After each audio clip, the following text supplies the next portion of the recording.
So what do we have to do to get our boiler ready to go? 3 things. Water, air, and fuel. Water, air, and fuel. So how's our water level? About halfway. Yeah, so we're good, right? We're at a good steaming level. So we can check our boiler feed pump out. We can get our fuel valves open our guillotine damper on the air. And then I'll have another little chat about pressurizing the main steam line. So they didn't put the guillotine damper back in. It's already open. So how about you two guys can do that? You guys can go around this way and get my gas on. The other half group is doing water tests. So they're just getting a sample. They'll be out of the way. And remember, you open them all the way and then back off quarter turn. That's not open all the way. There's a little tension there. Now keep going. Oh, there you go. Okay, Jaden, we have isolating valves around the control valve. Josh, you can check the bypass, make sure it's closed. Breakers in service. Give the pump a bump if you want. Make sure it starts. Okay. Water, fuel, and air. The deaerator was checked, so the level's good. Also, the valve on the suction line in the heating plant is open. So normally we would have checked that, right? But we were running a little late with this slab. So we're definitely going to crack the main stop valve. So as we build pressure, we're going to open that valve. Also, there's a chain valve over there for our supply going to our turbine. So we're going to warm the whole line up as the boiler makes pressure and pressurize it. Okay. So Josh, you're right there if you want to crack that one. Dom, you want to get the chain valve behind here. I'll show you which one. Go ahead. Yeah, that should be good. We're just cracking it open. All our fuel valves open. Okay. 39350, you can stick that in the logbook. Jaden, if you want to crack this valve open for me, please. So again, now we got all these valves open. We're going to pressurize all the way to our control valve. So just give you a little heads up about how this is our rebuilt turbine. This is our control valve. It's air operated, so it's pneumatic to control our steam flow to maintain 1800 RPM on our turbine. It's emergency stop valve. It's also air operated. The solenoid valve will open and then it'll open up due to air pressure and then close upon a high speed over trip or high vibration, something like that. Okay. The governors we looked at earlier in the mezzanine stuff were mechanical and mechanical hydraulic. This is pneumatic electronic. So there's 2 pickups over here. Just come over here and you can see them. You're good there, Josh. So right here. So they're measuring speed of the machine. There's 2 of them. They have to be within a certain percentage of each other or the machine won't start. It sends a signal of the speed to our panel mate over there, which would be our controller in an automatic control loop. Compares the deviation with set point, comes up with the solution, sends a signal to our controller here, which then operates the air operated valve. So electronic pneumatic governor to maintain speed. Make sure our air valve is open. We do need air for control valves. It's open. Got an air filter here as well. Doesn't hurt to crack it. And I can just tell by feeling like there's no moisture or anything. These are very sensitive, these controllers, right? You don't want any amount of dirt or moisture in there. So instrument air is extra clean. This is my pressure regulator. So that's preset for the certain pressure required to operate our valves. And then once the machine's running, right, you know, back of your hand, right? So if it is really hot or you get a shock, same as your generator here, kind of check for funny sounds, vibrations, that type of thing. Again, same with any rotating equipment, right? As a power engineer, that's part of our job. Check all the equipment, make sure everything's running good. Okay, so the next thing is, what did we learn about removing condensate from steam lines? Back and forth 4A. Open up all your drain valves. Right, so you generate a lot of condensate warming up the cold steam line. Our steam traps here and here, one up there. They can't handle all that condensate load, so we open drains. So we have one off of our steam separator here. And if you trace the line, it comes over there and behind Josh right to there. And before the trap on the strainer is a drain valve right there.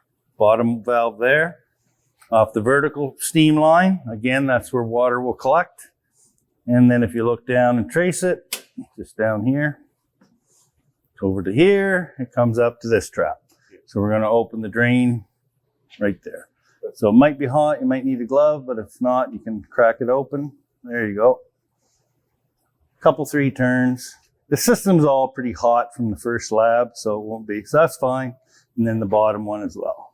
So also, we have steam pressure from this valve over here. That's our discharge of our turbine. So since we have steam there, normally we'd run the turbine up to 1,000 RPM and wait 10 minutes, and it's called a soak. You allow it to warm up nice. Of course, it's nice and warm now. But since we have the steam here, we're going to crack open our outlet valve and backfeed, warm the turbine up as we're firing the boiler up. This black valve down here is the drain on the casing of the turbine. And so we're going to crack that open just to ensure a flow of steam through it. And again, the same as the other drains, there's a drain in the floor over there. You're going to see steam come up through there as we make pressure.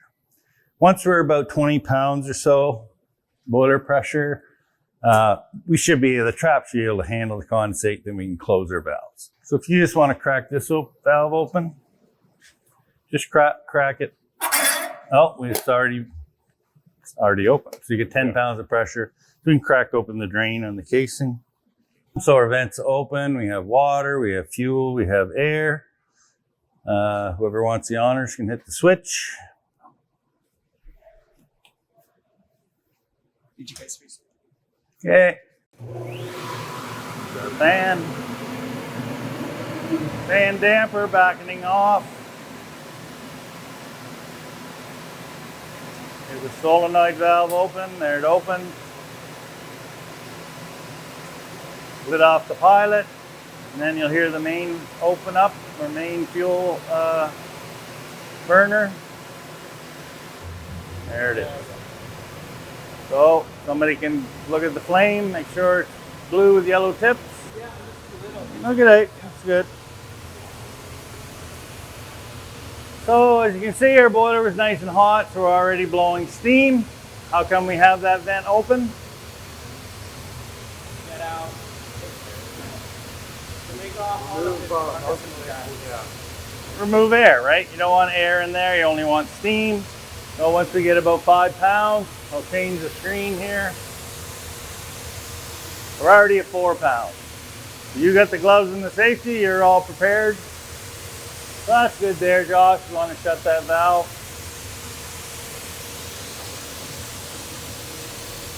Always good to hold the ladder. So now we're building pressure. So as we're doing that, I can talk a little about our synchronization. Okay, so there's our little turbine. It has RPM on there. There's our control valve, percent open.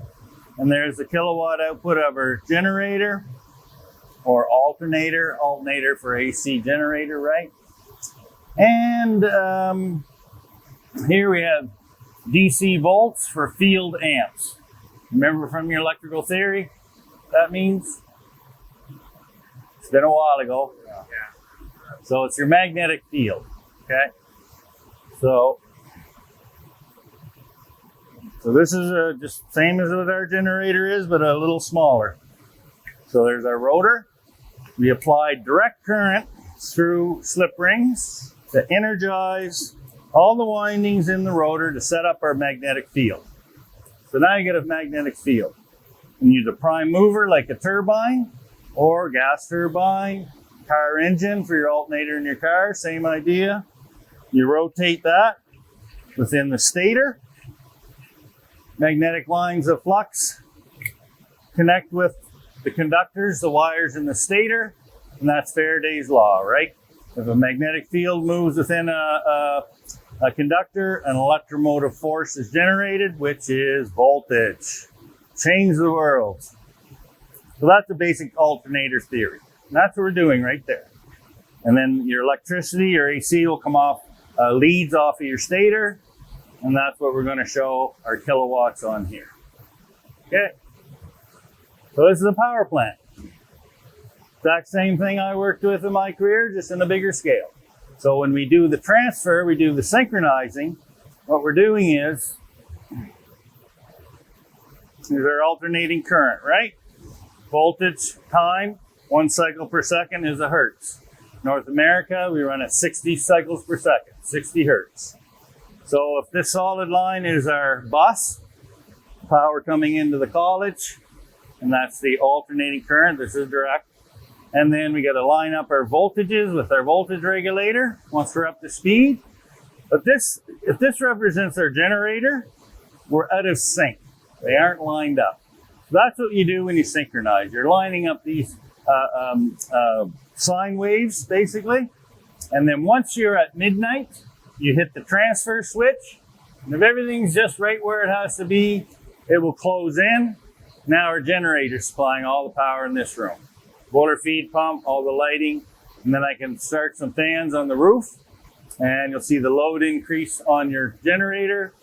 Steam valve will increase to maintain 1800 RPM.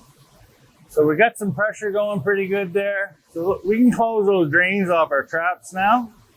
So the one off the header, main header, you want to get that, Dom, please? And you have the gloves, so you might want to go around there.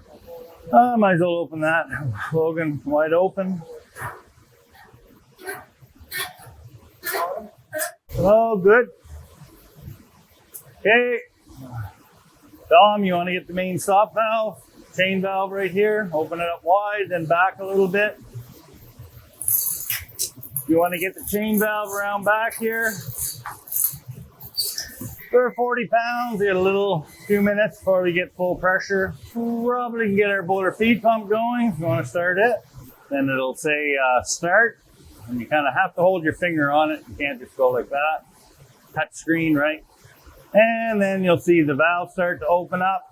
And then after about 10-15% open, the turbine. Takes a little bit of steam to get it rolling, right? And then it'll ramp up to 1,000 RPM. And you'd be surprised how quiet the machine is. Doesn't make a lot of noise, even though it's going 1,000 RPM. Again, we backfed it so it's nice and hot, so we don't have to soak, don't have to wait 10 minutes. And we'll ramp up to 1,800. Then we'll each you'll have turns synchronizing the unit. And again, I'll put load on it, and you get to see the change in load on my gen. Thus, I need more steam in my turbine to maintain speed. That more load the gen acts like a brake, and it's conservation of energy, right? I'm putting steam energy into my turbine to get work. I'm using that rotating motion, which is work, to turn my alternator to make electricity. Power in, power out.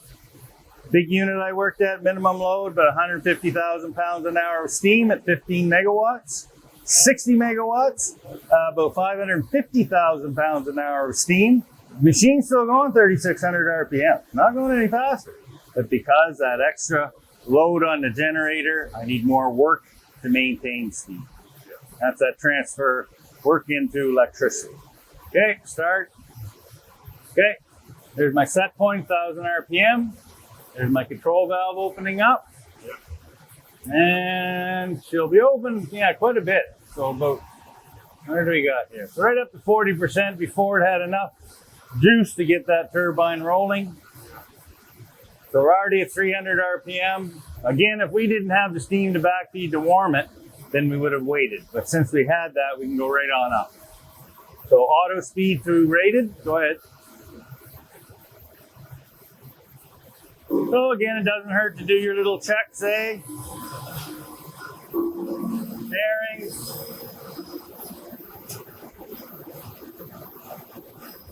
Yep, all good. Go to gen, that'll turn on your sync scope. Go ahead. Get Josh jumped in there on you. So what we want is that red light to hit midnight. Then you would hit the transfer. Yes. So then you don't have to crank on these. They're very easy, right? Raise will make it go clockwise. Lower will make it go this way. Our voltage is pretty close. You can lower it a bit just to line it up. They're a little out of scale there. Should read right about 600. All right. you want to go ahead. Again, just kind of play with this. Once it hits midnight, transfer. So I went from the bus to the generator, and you see I got, is there 1 kilowatt there? That's good. So you can just go back to off mode. So you guys stay and watch the control valve, watch the load. I'm going to start the fans on the roof and just see as we add load to the generator, okay? No, it went back to the bus. So whoever wants to sync, step up. Jaden, you're right there. Go to Jen. That started your sync scope. Again, that's transfer, and then raise will make it go this way. At midnight. Yep. Okay, we can shut off our boiler, put everything to bed. I'm just going to go to off. Whoever wants to. Controlled stop. Go ahead. Hold your finger on it.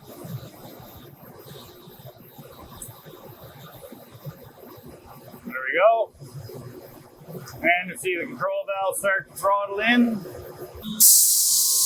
That was our emergency stop valve closing. The solenoid valve opened up, drew the air off the valve. The spring closed it very quickly. So now we don't need steam anymore. We shut the boiler off. The steam that we, well, we don't need it, so we can shut the boiler off. So you can go ahead. Just hit the switch. So once it's at 0, actually we have no flow. You can close that valve. Okay, Dom, you want to close the main stop, please? It's going to get open the bypass. We're going to give the boiler a little extra drink of water. Fuel can be isolated. Guillotine damper can go back in our air duct. So we're venting off steam through the vent on the main header. Yeah. That's why we don't close the valve. Again, if we use the vent off the water column, it'd take forever, right? And we want the next group to have pressure. Of course, it's not to 1, but still. So I'm adding water now. I got the bypass open just to give it a little drink because it's going to drop some pressure by 1 o'clock.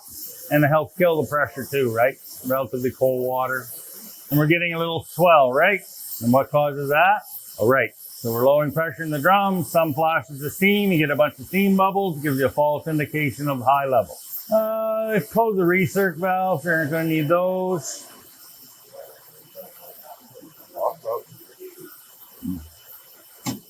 Yeah, that's okay. Close the bypass, please. We have a gravity feed, right, from our DA. This is a lot easier. First. What? 3940. Okay, we only bother with the gas meter every start of every shift, so then you know how much fuel you use, right? Okay.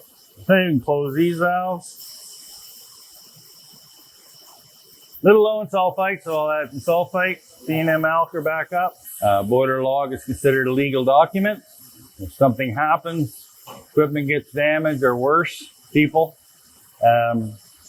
it can actually be used in the courtroom. So, again, big part of our job isn't just operating equipment, it's isolating, right? Make it safe for people to work on. Something happens and your signature's on the work permit. That's why we get the big bucks, right? All right. Somebody get gloves. Oh, you get gloves and glasses, Dom. Close the vent. Again, hold the ladder. Yep. And set our main stop valve.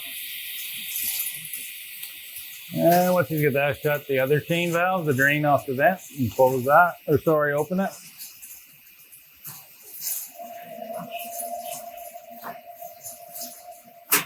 Okay, back a bit. Yeah, now close the vent. All right. Our steam's isolated, our turbine's put to bed, fuel's isolated, guillotine dampers in. Very good job.